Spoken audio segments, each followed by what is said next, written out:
Sources confirm that federal investigators have been examining unusual activity patterns within several state agencies for months. The hallway was empty at 5:17 in the morning. Overhead lights hummed at low intensity, casting pale reflections across the polished floor of a building that had stood for decades as a symbol of public service and institutional order. Security guards at the entrance had logged nothing unusual. The night shift had passed without incident. Every door remained locked according to protocol, and every access badge had been used exactly as expected. Yet within hours, this building would become the center of a federal investigation that would ultimately result in 47 arrests and expose a criminal pipeline that had operated inside state government infrastructure for more than a year. The operation that unfolded that morning did not begin with sirens or tactical teams breaching doorways. It began with patience, with months of surveillance, digital analysis, and the careful construction of a case that would leave no room for escape or excuse. Federal agents from the FBI and DEA had been watching this building long before they ever set foot inside it. They had traced shipments, mapped schedules, and identified the individuals who moved through these corridors with an ease that suggested they believed themselves untouchable. That belief was about to be shattered. What made this case different from routine drug interdiction was not the quantity of substances involved, though those numbers would prove substantial. What made it different was the location. Criminal networks operate in shadows by design. They use abandoned warehouses, remote properties, and informal transportation routes to avoid detection. They assume that proximity to law enforcement and government oversight creates unacceptable risk. This network had made a different calculation. It had concluded that the safest place to operate was not outside the system, but inside it. A government office provided something no warehouse could offer: legitimacy. Packages that arrived at state facilities raised no alarms because packages arrived at state facilities every day. Individuals who moved through secure corridors attracted no suspicion because their badges granted them access by design. The routine processes meant to ensure accountability had been quietly repurposed to provide cover for activity that was anything but routine. By the time investigators understood the full scope of what they were examining, they realized they were not looking at a criminal organization that had infiltrated government. They were looking at a criminal organization that had built itself into government operations so seamlessly that distinguishing between legitimate function and illicit activity required forensic analysis of every transaction. The investigation began 18 months earlier when analysts at a federal fusion center noticed anomalies in shipping data that did not fit expected patterns. The volumes were not dramatically suspicious. The timing was not obviously criminal. But the consistency was unusual. Certain routes were being used with a regularity that suggested coordination rather than coincidence. Certain facilities appeared in records more frequently than their official functions would justify. And certain individuals accessed systems during hours and in patterns that did not align with their documented responsibilities. These anomalies alone were not enough to justify action. They were enough to justify attention. A small team was assigned to examine the patterns more closely, not to pursue arrests, but to understand what they were seeing. That understanding took months to develop. Every data point had to be contextualized. Every access record had to be cross-referenced against known schedules and responsibilities. Every shipping entry had to be compared against legitimate logistics flows to determine whether the patterns represented normal variation or something deliberate. What emerged from that analysis was a picture of systematic exploitation. The irregularities were not random. They followed a rhythm, repeating at intervals that suggested planning rather than improvisation. Shipments moved on schedules that aligned with administrative cycles.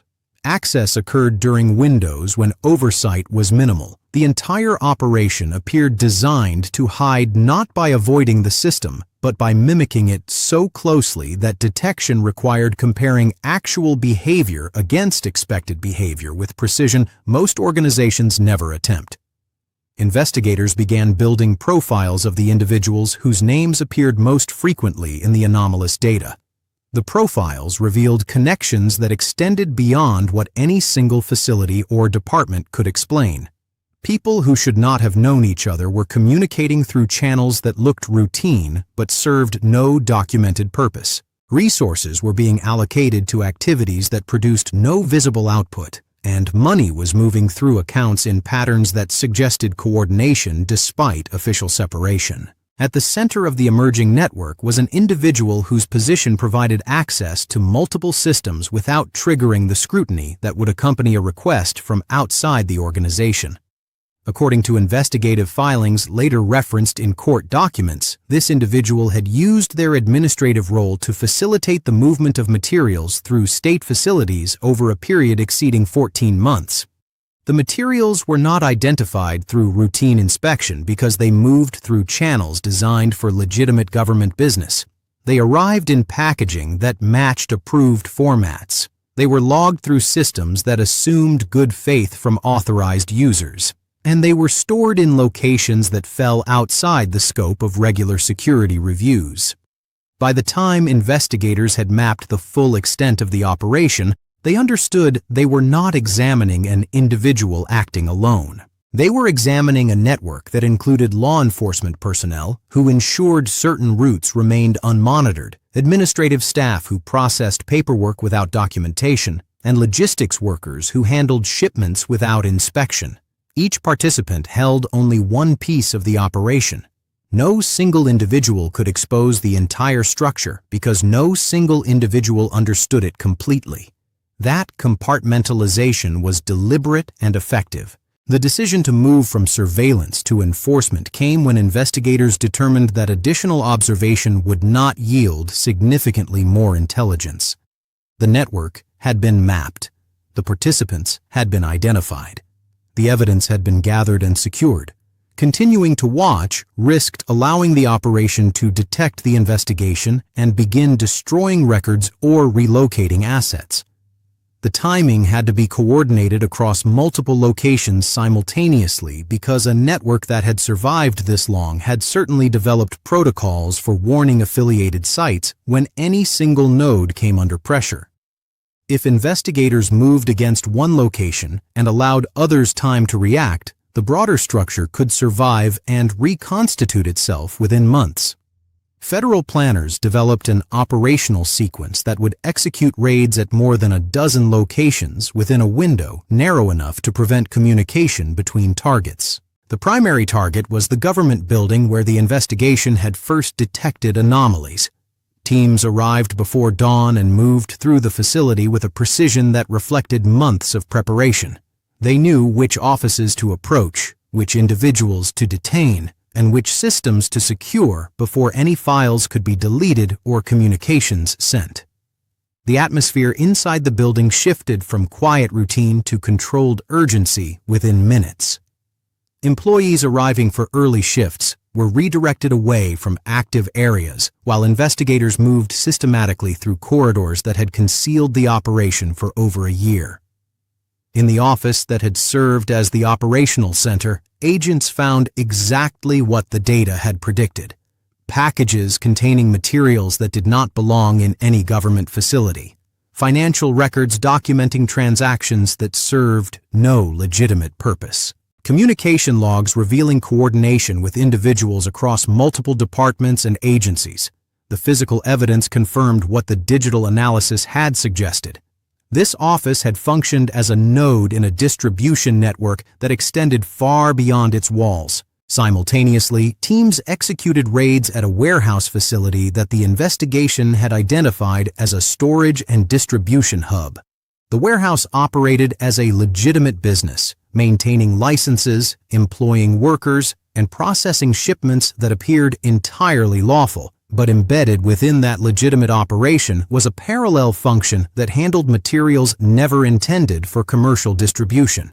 When agents breached the facility, they encountered brief resistance from an individual who attempted to prevent entry into a secured area. The confrontation ended quickly when tactical teams demonstrated overwhelming force and made clear that escape was not possible. Once the facility was secured, investigators began cataloging what they found inside.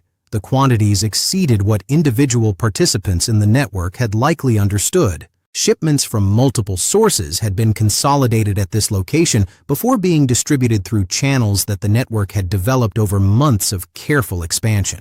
By midday, the coordinated operation had resulted in 47 arrests across multiple jurisdictions. The individuals detained ranged from street-level handlers who had moved packages without understanding their contents to administrative officials who had used their positions to facilitate movement through secured facilities. Law enforcement personnel were among those arrested, confirming what the investigation had suspected from its earliest stages. The network had survived not despite oversight mechanisms, but because it had compromised them. The people responsible for detecting exactly this kind of activity were themselves participants in concealing it. Investigators also seized substantial quantities of prohibited substances, cash, and firearms from the various locations targeted in the operation. The exact figures would be documented in subsequent court filings and would form the basis for charges ranging from drug trafficking to corruption of public officials. But the numbers alone did not capture the significance of what had been exposed. This was not a network that had succeeded by avoiding government. It had succeeded by becoming indistinguishable from government. The implications of the case extended beyond the immediate arrests.